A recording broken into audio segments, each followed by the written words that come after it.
growth mindset and these dopamine rewards that we subjectively apply are not about saying, oh, I had a terrible day, I performed poorly, but you know what, it's great, I just feel great anyway. It's not about that. It's not about attaching your sense of reward to the ultimate goal. It's about attaching your sense of reward to the fact that you're making action steps that are generally in the right direction. The more you can reward the effort process, the better off you are at building these kinds of neural circuits and these kind of tendencies to be able to lean into anything challenging over essentially any duration. So how does this work? Like, how would somebody do this, right? Well, keeping in mind that adrenaline and epinephrine are all great for getting us into action. This is Mother Nature's way of chemically making us feel kind of agitated. Remember, stress was designed to agitate us, to move us away from things and toward things. But realizing that that's a limited resource, that eventually that same chemical is what makes you have a negative mindset. It feels painful. It's the burn in your body. It's uncomfortable.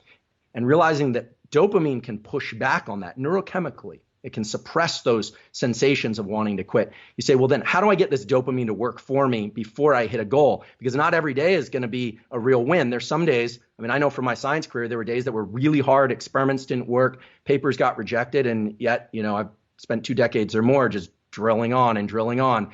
And it's been a sheer pleasure at times. But there's been, some pain points along the way.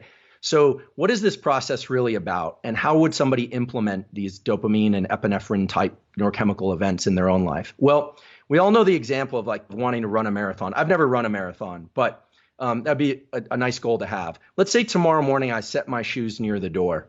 Now, a lot of people have talked about this. Day 1, you set your shoes near the door. Day 2, you go out the door. Day 3, you run around the block. Day 4.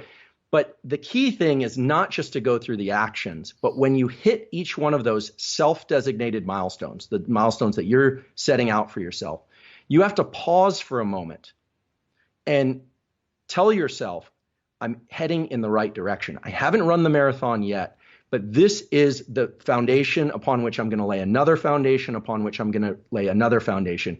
And those little pulses of dopamine allow you to get that action step without the depletion that it would normally bring.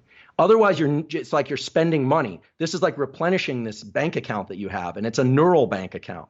And so dopamine is the thing that you can control the dosing of. And so if you say, today it's my shoes at the door, but tomorrow it's around the block, and that's it. But that's in the direction I want to go.